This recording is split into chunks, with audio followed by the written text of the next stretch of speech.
हम देख रहे थे non ideal cells of different EMF and internal resistance in parallel.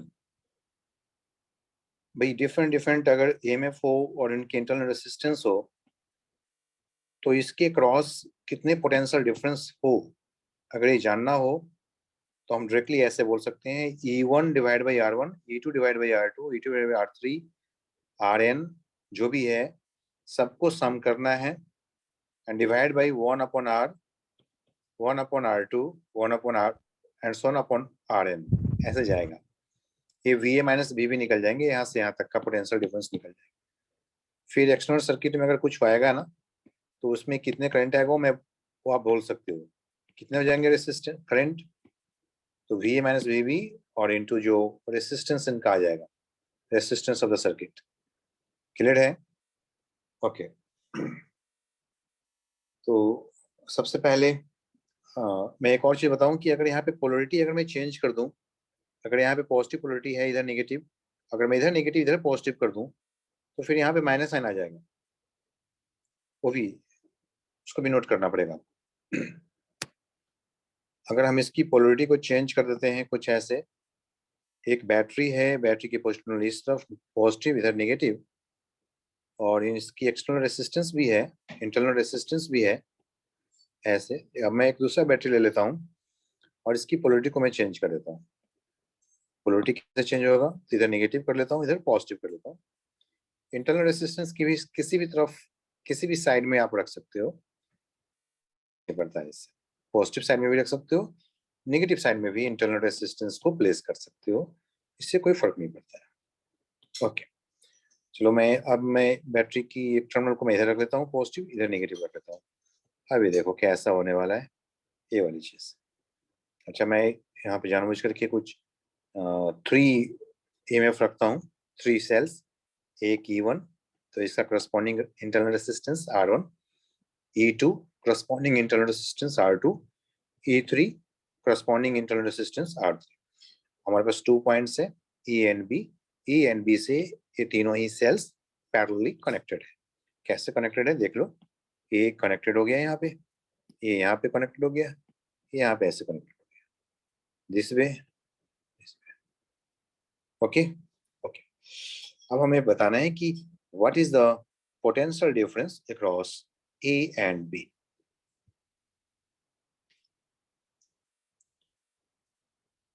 ये हमने केस A देख लेते हैं, एक केस B देख लिया।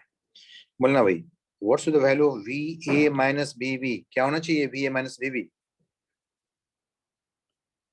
जिधर ध्यान देना, जिस A की तरफ क्या है इधर पॉजिटिव है, VA माइनस BB ये देखना है हमें। A कैपिटल A लिखा है, चलो कैपिटल A लिख लो कोई बात नहीं। तो A की तरफ जो पॉजिटिव होगा ना तो उसमें प्लस लिखना होगा, जैसे कि A की तरफ इसकी पॉजिटिव टर्न लगा हुआ है और यहाँ पे नेगेटिव टर्न लगा हुआ है, तो जिसमें पॉजिटिव है ना A की तरफ उसमें पॉजिटिव होगा, जिसमें नेगेटिव होगा, नेगेटिव टर्मिनल है उसमें नेगेटिव होगा। देखो क्या आएगा यहाँ पे लिखना पड़ेगा E1, क्योंकि यहाँ पे पॉजिटिव टर्मिनल है, यहाँ पे A की तरफ पॉजिटिव टर्मिनल है, B की तरफ नेगेटिव है, ये ज्यादा है ये कम है, ये हाई पोटेंशियल है ये लो पोटेंशियल है। E1 डिवाइड बाई कैसे लिखोगे भाई, E1 डिवाइड बाई R1। अब क्या करोगे, यहाँ पे नेगेटिव टर्मिनल है और VA माइनस BB है, इसलिए यहाँ पे माइनस साइन आएंगे, तो आपको लिखना पड़ेगा minus E2 divide by R। फिर देखोगे यहाँ पे पॉजिटिव टर्मिनल है A की तरफ और VA माइनस BB है, डेट्स बाई यहाँ पे फिर से प्लस लिखना पड़ेगा, सो E3 divide by R3 and divide by, division करना है, किसके साथ डिवीजन करना है भाई। अब नेक्स्ट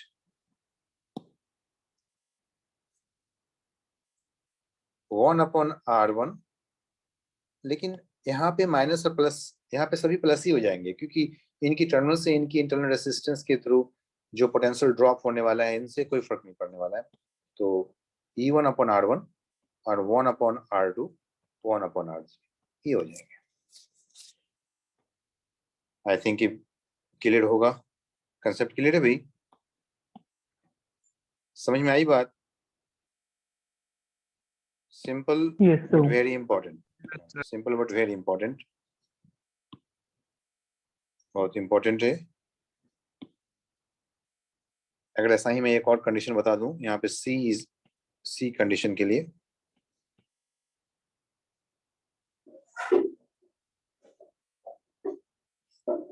सी के लिए अगर मैं कहूं कि नहीं,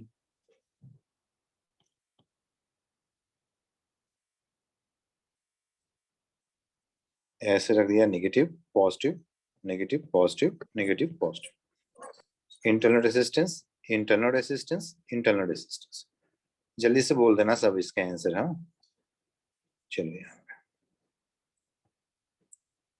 जस्ट फॉर योर अंडरस्टैंडिंग, मैं इस पॉइंट को ये बोलता हूँ और इस पॉइंट को भी बोलता हूँ। ये E1 है, ये E2 है, ये E3 है, R1 R2 R3। आपको बताना है VA माइनस VB क्या आएगा भाई, VA माइनस VB बताना।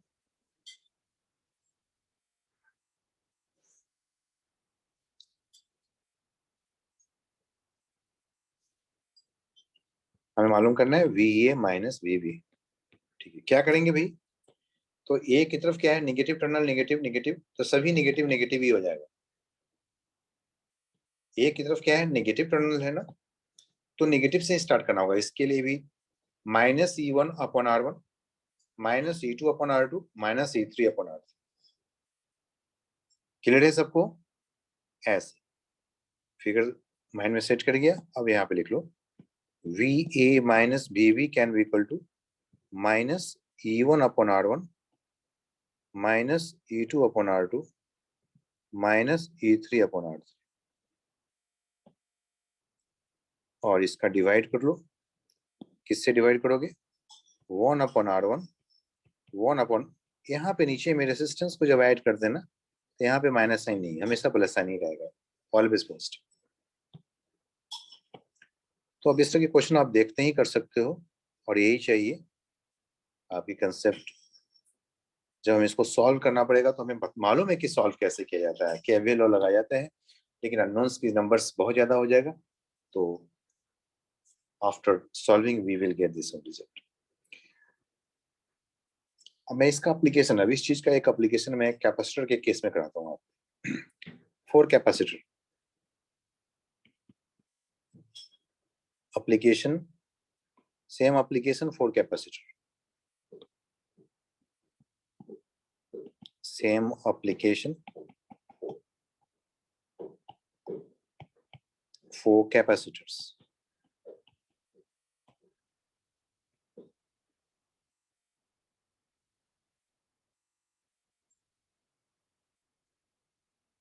मतलब हमारे पास अगर सेल्स हो और कैपेसिटर यहाँ पे ऐसे लगे,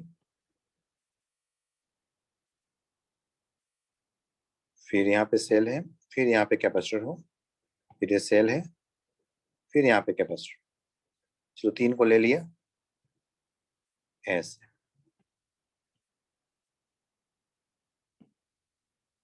इन तीनों को ऐड मिला दो। अब सबकी EMF लिख दो, E1 E2 E3, और कैपेसिटेंस है C1 C2 और C3।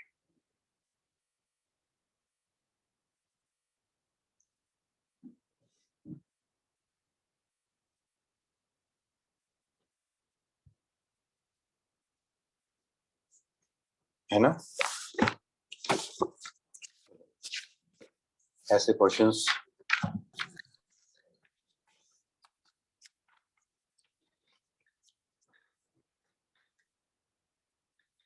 बोलो। अब हमें बताना है पोटेंशियल A एंड B के cross, E1 E2। Same similar application, क्या करना होगा इसमें,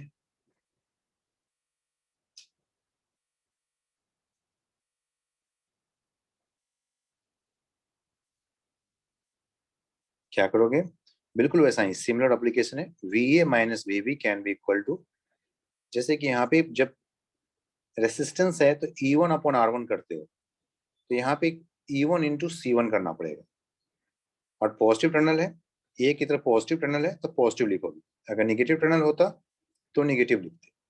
तो सेम कंडीशन, बिल्कुल एक जैसे, बस यहाँ पे क्या करना है, रेसिस्टेंस केस, जब यहाँ पे रेसिस्टेंस होते हैं तो आप E1 अपॉन R1 लिखते हो, यहाँ पे लिखना होगा E1 C1, मतलब प्रोडक्ट करना पड़ेगा यहाँ पे। ओके, तो कर लो, क्या आ जाएगा अभी, it is the E1 C1 E2 C2 E3 C3 and divide by, सभी पैरेलल में, पैरेलल में कैपेसिटर को क्या करते हैं भाई, डायरेक्टली ऐड कर लेते हैं, तो simply C1 plus C2 plus C3, ये वाली चीज आपको क्लियर है सबको।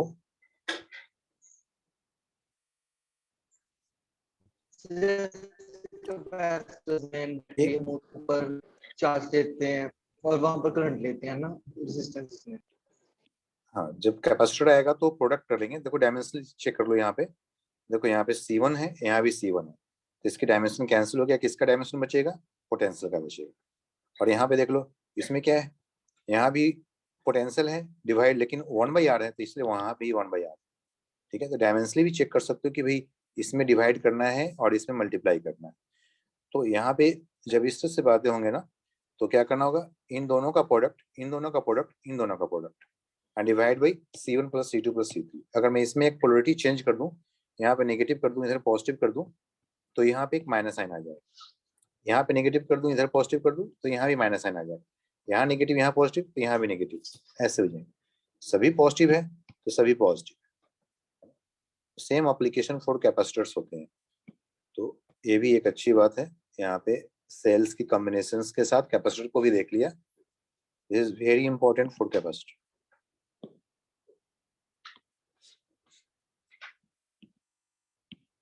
अच्छा, इसका कैपेसिटर के लिए हमने एक दिखाया, मैं एक और दिखा देता हूँ, इसमें पोलरिटी को चेंज करके, तो समझ में आ जाएगा कि हमें क्या करना है। जो सेल्स वाला कैलकुलेट किया था उसकी डेरिवेशन कैसे होगी? सब में केवीएल लगाना है। अब इसमें केवीएल लगाऊंगा तो एक लूप, दो लूप, थ्री अननोन्स है ना, 3 लूप्स बनाने पड़ेंगे, सॉल्व करेंगे, ये रिजल्ट आएगा। वाले के लिए समझा गया हम केवीएल लॉ लगा करके सबको ड्राइव कर सकते हैं, लेकिन अब इतने बड़े बड़े डेरिवेशंस करने की जरूरत नहीं है। जब हमें समझ में आ गया ना कि हमने ऐसे डेरिवेशंस कर करके सारा कुछ लेकर के आए थे ना केवीएल लॉ लगा करके, तो अब हमें टेक्निक भी तो सीखना है कि हमेशा सारा कुछ डेरिवेशंस पे डिपेंडेंट नहीं होना है ना। हमने डेरिवेशंस करके देख लिया कि वो कि ऐसे केवीएल लॉ यूज करते हैं और ऐसे रिजल्ट आ जाते हैं। ठीक है, अब इनकी जो डेरिवेशंस करने के लिए जाएंगे केवीएल, तो इट विल टेक 2 पेजेस, मतलब अच्छे अच्छे खासे कॉलेज पेजेस स्पेस यूज हो जाएगा। तो अब हम एक ट्रिकी रूल लगाते हैं कि जो इनके रिजल्ट है वो कुछ ऐसे ट्रिकी फॉर्म में आता है ना। तो ये याद रखना पड़ेगा। यहाँ पे जब यहाँ पे रेसिस्टेंस है, हमने क्या बोल दिया, E1 upon R1, E2 upon R2, E3 upon R3 divide by 1 upon R1, 1 upon R2, 1 upon R3। ठीक है, जब कैपेसिटर आ जाएगा तो फिर क्या करेंगे भाई, E1 C1, E2 C2, E3 C3 सबको ऐड कर दिया। ऐड इसलिए कर दिया कि एक की तरफ पॉजिटिव है और VA माइनस VB जानना है। अगर एक की तरफ नेगेटिव आ जाएगा तो ऑब्वियसली माइनस साइन देंगे। अभी एक और मैं फिगर बनाता हूँ।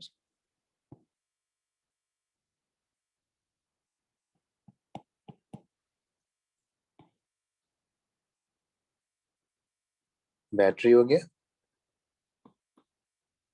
ये बैटरी की पॉजिटिव टर्मिनल ले लिया, एक तरफ नेगेटिव ले लूंगा, ये पॉजिटिव है, इधर पॉजिटिव ले लिया, इधर नेगेटिव ले लिया। चलो बीच में हमने ऐसी वर्मा में क्वेश्चन भी किया था ना, हाँ वहां पे केवीएल लगा करके सॉल्व किया होगा। और मैं नहीं सर, आपने सिंपल यही बताया था। अच्छा, ऐसा बता दिया था ना, ठीक है। तो दोनों एक ही चीज है ना। यस केवीएल हाँ, केवीएल लगाओगे ना तो यू विल गेट, मतलब ज्यादा कैलकुलेशन करने पड़ेंगे ना, जितने ज्यादा नोन्स होंगे ना। अगर सेम ईएमएफ होता तब तो कोई बात नहीं होता, कम से कम इक्वेशन में काम हो जाता, तो हम उतने इक्वेशंस क्यों सॉल्व करेंगे। तो this is A, this is B. तो कैपेसिटर में भी हमने ऐसा देखा था। चलो ये C1 है, ये E2 C2 है, ये क्या है E3 C3 है। क्या होगा भाई, what is VA minus VB, बोल के दिखाओ जल्दी से। इधर E1 C1 minus E2C2 plus E3C3 upon C1 plus C2 plus C3। हो गया। तो E1 C1 माइनस में यहाँ पे इसलिए आ गया क्योंकि यहाँ पे नेगेटिव टर्मिनल इधर BA माइनस BB करना है, तो माइनस E2C2, लेकिन फिर प्लस में आ गया E3C3 divide by C1 plus C2 plus C3। Very simple. तो दो ही बातें हो सकती हैं, क्योंकि हमने कैपेसिटर किस लिए बात किया कि हमें अभी एक CR सर्किट भी देखना होता है, तो CR सर्किट भी हम देखेंगे। उसके पहले पोटेंशियोमीटर, वोल्टमीटर, आर्मीटर भी देखना है हमें। चलो डन, ये तो एक कंप्लीट हो चुका है। चलो नेक्स्ट।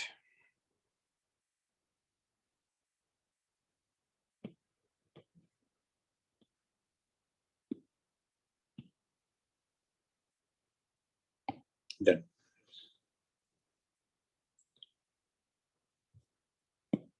अब हम डिवाइसेस देखते हैं।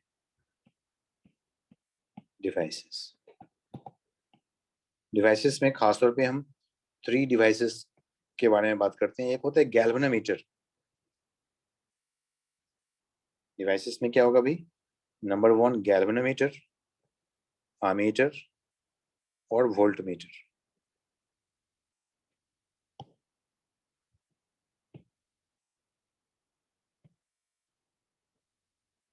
गैल्वेनोमीटर, आमीटर, वोल्टमीटर, इन तीनों डिवाइसेस को देखना है एक एक करके। और भी देखना है पोटेंशियोमीटर, और एक डिवाइस देखूंगा पोटेंशियोमीटर।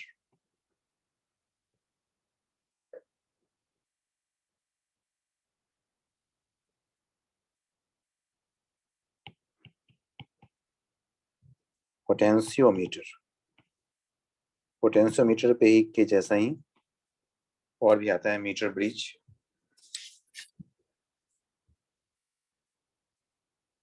पोटेंशियोमीटर के जैसा ही होता है मीटर ब्रिज भी।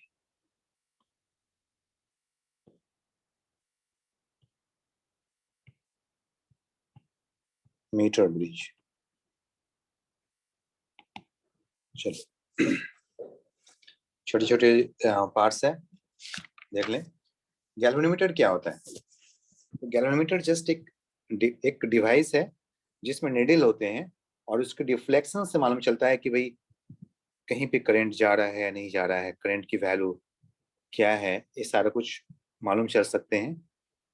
तो गैल्वेनोमीटर करंट की डायरेक्शन या करंट की प्रेजेंस को शो करता है। Galvanometer shows the presence of current, existence of current, है कि नहीं। गैल्वेनोमीटर क्या होगा भाई? जैसे कि हमारे पास एक निडल होंगे, और निडल जो है इनकी डिफ्लेक्शन से हमें मालूम चलेगा कि कितने डिफ्लेक्शन हो गया, करंट ज्यादा है या कम है, या किस तरफ है, क्लॉकवाइज है, एंटी क्लॉकवाइज है, कैसा है। ऐसे कुछ नंबर्स हम चाहें तो यहाँ पे 0 0 यहाँ पे रहता है गैल्वेनोमीटर में 0, फिर 1, फिर 2 एंड सो ऑन। इधर भी होगा 1, इधर होगा 2। अगर कोई डिफ्लेक्शन नहीं होगा ना, अगर देखो मैं यहाँ पे, अगर मैं इस निडल को, अगर मैं यहाँ पे बोल दूँ कि ये जो निडल है बिल्कुल 0 के सामने आ जाएगा, तो बोलेंगे नो डिफ्लेक्शन। 0 के सामने आ जाएगा तो क्या बोलेंगे? No deflection. तो नो डिफ्लेक्शन मतलब क्या है? No current. 0 के सामने बिल्कुल सेंटर पे है, तो नो डिफ्लेक्शन बोलता है। There is no deflection in the galvanometer. क्या समझेंगे इससे? No current through it. No deflection, no deflection in the galvanometer. Galvanometer मतलब क्या है? No current, no deflection, no current. But exactly अगर करंट का मेजरमेंट करना हो तो हम इसी गैल्वेनोमीटर को यूज करके आमीटर बनाते हैं, और उससे हम करंट की एग्जैक्ट वैल्यू को मेजरमेंट कर सकते हैं। ठीक है। तो गैल्वेनोमीटर में क्या होता है? एक गैल्वेनोमीटर में होता है एक RG, resistance of the coil, galvanometer coil. मतलब इसमें एक अपना कोई करंट जाएगा, इसमें एक डिवाइसेस है, इसमें कोई करंट जाएंगे, ऐसे ऐसे कहीं पे डिवाइस गया होगा। मैं कहूँगा कि एग्जैक्टली एक कॉइल होगा इसके अंदर में, इसको गैल्वेनोमीटर कॉइल बोलते हैं, है ना, क्या बोलेंगे इसको, कॉइल। और इस कॉइल का एक अपना रेसिस्टेंस होगा जिसको बोलेंगे RG, जी फॉर गैल्वेनोमीटर। और इसमें कोई करंट जाएंगे, आई करंट जाएगा, इस करंट को हम IG बोलेंगे कि current through the galvanometer. IG फिर निकल भी जाएगा और स्मॉल अमाउंट ऑफ करंट की रिक्वायरमेंट होती है फॉर फुल डिफ्लेक्शन। जी दोबारा बता।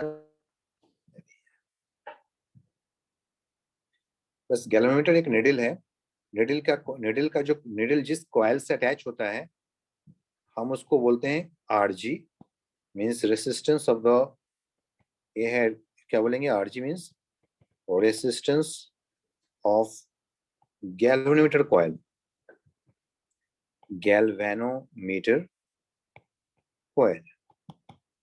और IG जो है वो करंट इन द गैल्वेनोमीटर होगा, current in the galvanometer.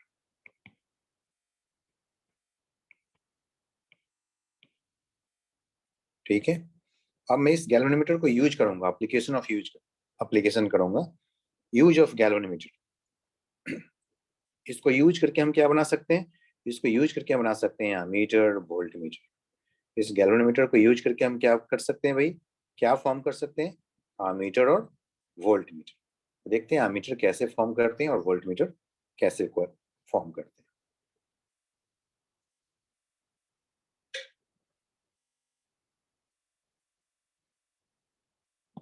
Is it clear? चलो आमीटर देखो पहले, आमीटर, आमीटर, आमीटर क्या है, it is a device to measure the current in the circuit. Circuit में जैसे कि कहीं भी टीवी लगे हो, फ्रिज लगे हो, कुछ भी हो, हमें जानना हो कि भाई उसके थ्रू कितने करंट जा रहा है, तो हम क्या करेंगे, सपोज ये लोड है, इसको हम लोड बोलते हैं। लोड का मतलब कुछ भी, कोई भी डिवाइसेस, उसको हम लोड बोलेंगे। कि कोई फ्रिज हो, टीवी हो, AC हो, तो सबको हम क्या बोल देंगे, भाई यही लोड है, और इस लोड के थ्रू कितने करंट है ये मालूम करना हो तो बोलेंगे भाई हमें इसके थ्रू आई करंट है और आई की वैल्यू कितना हो ये हमें जानना है। तो कैसे जानोगे, आप देखते होगे एक स्टेबलाइजर होता है, फ्रिज में भी लगे होते हैं, AC में भी लगे होते हैं, और उसमें अगर एक स्विच भी लगे होते हैं, अगर उसको ऑन करोगे तो वहाँ पे करंट की वैल्यू को भी बता सकता है। डिफरेंट डिफरेंट आमीटर मतलब डिवाइसेस होते हैं, अगर लगे हों तो सभी, और सभी वोल्ट स्टेबलाइजर में ऐसा नहीं होता है। कुछ कुछ स्टेबलाइजर में सभी तरह के फंक्शन होते हैं। तो जैसे इकोनॉमिकल बनाएगा तो सभी फंक्शन नहीं देंगे, थोड़ी सी स्पेशल बनाएगा तो सभी फंक्शन दे सकते हैं। कि आप वोल्ट मीटर भी, वोल्टेज भी मेजर कर सकते हो उस डिवाइस के थ्रू, और करंट भी मेजरमेंट कर सकते हो उस डिवाइस के थ्रू। तो करंट मेजरमेंट करने के लिए जो डिवाइस को यूज करते हैं उसको क्या बोलते हैं भाई, उसको बोलते हैं आमीटर। तो हमें जानना है कि भाई इस लोड के थ्रू कितने करंट है, तो क्या करना पड़ेगा भाई, हमें तो एक डिवाइस की रिक्वायरमेंट होगा, और उस डिवाइस को क्या बोलना है, आमीटर बोलना है। तो हम एक अमीटर बॉक्स को इसमें लगा देंगे। लो भाई हमारे पास अमीटर आ गया। तो अमीटर बॉक्स में होता क्या है, और अमीटर बॉक्स को कैसे लगाते हैं उस लोड के थ्रू, तो सीरीज में लगाते हैं, है ना। ये है अमीटर बॉक्स, ये अमीटर बॉक्स है, और ammeter box is connected in series, is connected in series with the load, with the load, load के साथ इसको सीरीज में कनेक्ट करते हैं। लेकिन ये अमीटर बॉक्स में होता क्या है ये जानना है, कि अमीटर बॉक्स में होता क्या है। और इस अमीटर बॉक्स, तो अमीटर बॉक्स में होता है गैल्वेनोमीटर कॉइल। क्या होता है इसमें, गैल्वेनोमीटर, मतलब वही निडल, ये गैल्वेनोमीटर होता है, ये वाली चीज होता है। तो ये गैल्वेनोमीटर मतलब इसमें एक निडल होगा, इसमें कॉइल लगे होंगे, है ना। इस कॉइल का रेसिस्टेंस क्या होगा, RG होगा, और इसके थ्रू ही इसमें एक स्मॉल अमाउंट ऑफ करंट की रिक्वायरमेंट होती है। गैल्वेनोमीटर में ना IG, current in the ground, small current होता है, वेरी स्मॉल करंट की requirement, very small current, current होते हैं। अगर फुल डिफ्लेक्शन कराना ना इसको, कि भाई 100% डिफ्लेक्शन करा दो, फुल डिफ्लेक्शन, तो एक छोटी सी करंट से ही काम हो जाता है। ह्यूज अमाउंट ऑफ करंट देने की जरूरत नहीं होती है। ज्यादा करंट इसमें चला जाएगा ना तो ये खराब हो जाते हैं, ये उसको टॉलरेट नहीं कर पाएंगे। ठीक है, तो क्या करेंगे भाई, हमारे पास ये गैल्वेनोमीटर से हमने अमीटर को बनाना है। तो हमने क्या कर दिया, ये लो हमने यहाँ पे गैल्वेनोमीटर लगा दिया, ये रहा, यहाँ पे कनेक्ट कर दिया। अब इसमें तो टोटल करंट चला जाएगा, इसमें जितने भी करंट यहाँ पे मेन करंट है ना सभी इसके थ्रू चले जाएंगे और इसको डैमेज कर सकता है। हमें इसमें सिर्फ छोटा सा अमाउंट ऑफ करंट चाहिएगा, आईजी की जरूरत होती है। क्या करते हैं, ऐसा करते हैं कि हमें जो एक्स्ट्रा करंट हमें चाहिए उस एक्स्ट्रा करंट को हम किसी डिफरेंट वे से इसके पास पहुंचा देते हैं। मतलब इसके पैरेलल में ना एक और रेसिस्टेंस लगाते हैं यहाँ पे, इसको बोलते हैं संट रेसिस्टेंस। पैरेलल पैरेलल में जो रास्ता होता है ना उसको संट बोलते हैं। Shunt, shunt SHUNT, shunt. तो ये संट है, मतलब इसकी रेसिस्टेंस को बोल देंगे कि भाई तुम संट हो, RS हो या S हो, ऐसे बोल सकते।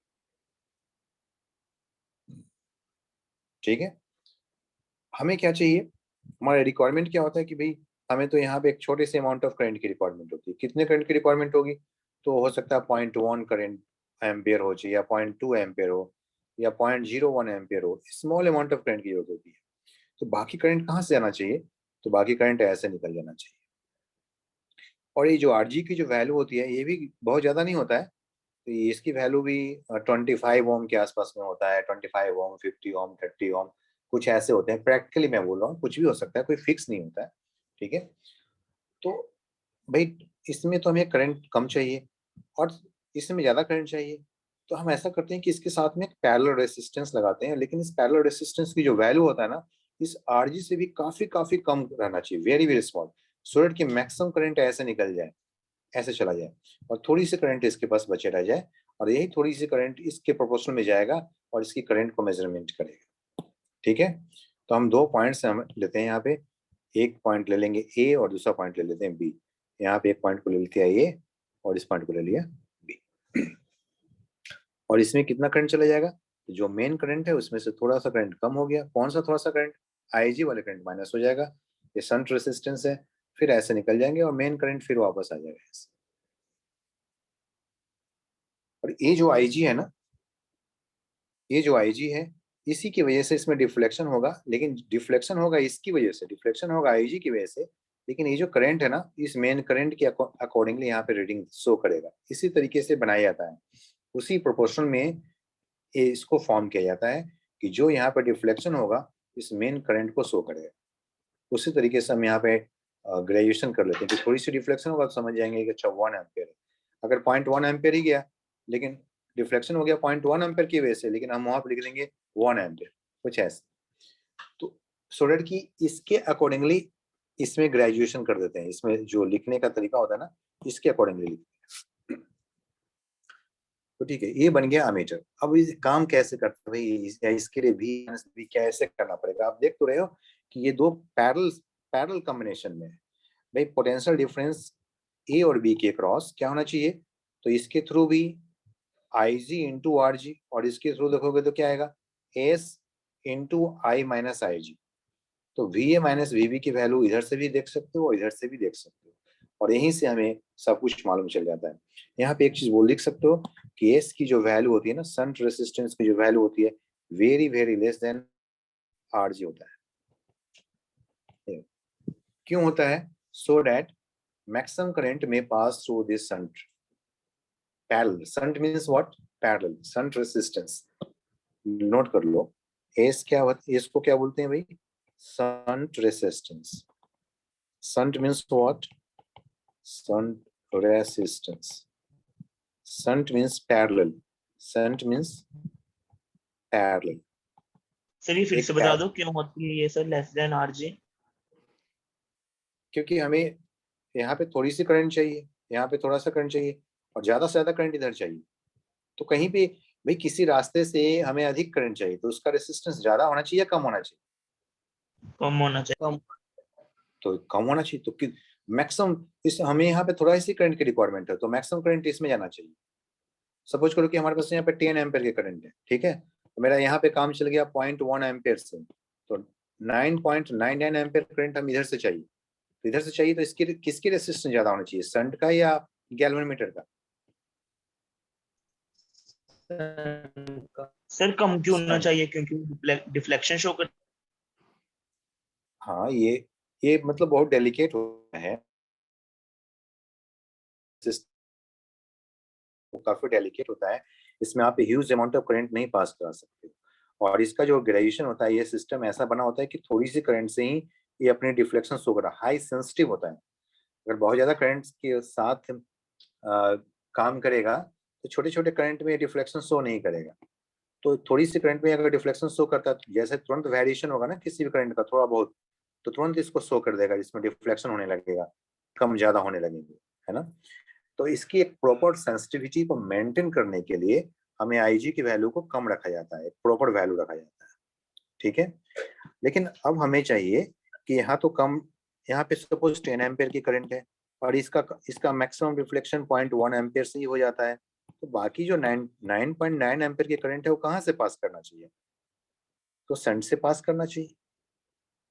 तो शंट की रेसिस्टेंस तो मुझे इससे भी कम होना चाहिए, तो इससे भी शंट की रेसिस्टेंस इससे भी काफी कम होते हैं, सो दैट कि मैक्सिमम करंट इधर से निकल जाए। अगर मैं यहाँ पे हाई अमाउंट ऑफ रेसिस्टेंस दूंगा तो क्या होगा, सभी करंट इधर निकल जाएंगे और ये डैमेज हो जाएगा, क्योंकि इतने करंट।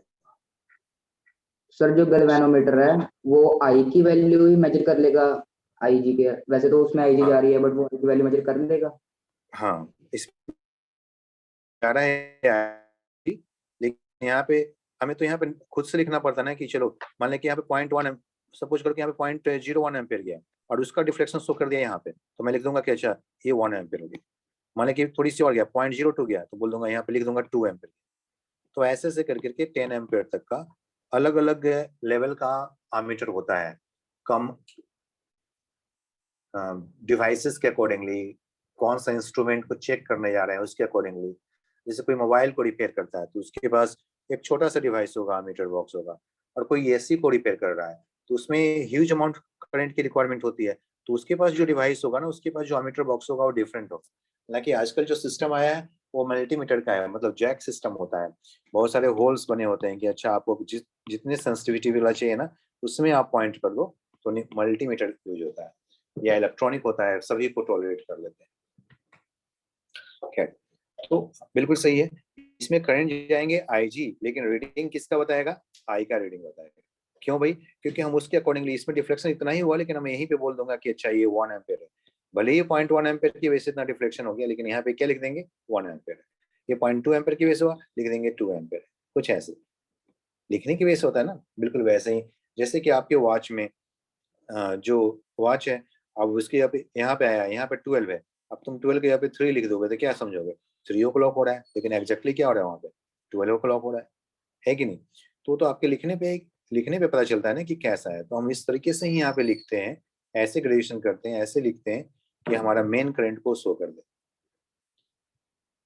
ठीक है। तो खैर ये बात तो सब समझने के लिए, लेकिन अब एग्जैक्टली जो प्रैक्टिकल बात है वो क्या है कि भाई इसमें बहुत ज्यादा करंट देंगे ना, अगर ये वाले मेन करंट इसमें चला जाएगा ना तो ये खराब हो जाएंगे, तो ये फिर ये काम नहीं करेगा। फिर क्या करना पड़ेगा, हमें इसको थोड़ा सा ही करंट चाहिए, इसको 0.1 एम्पियर ही करंट चाहिए, हमारे पास मेन करंट 10 एम्पियर का है, एक्स्ट्रा हमारे पास जो 9.9 एम्पियर का जो करंट है उसको भी इधर भेजना है। अब क्या करें, तो इसके लिए हमने एक पैरेलल रास्ता बना दिया, और उस पैरेलल रास्ते को क्या बोलेंगे, शंट रेसिस्टेंस।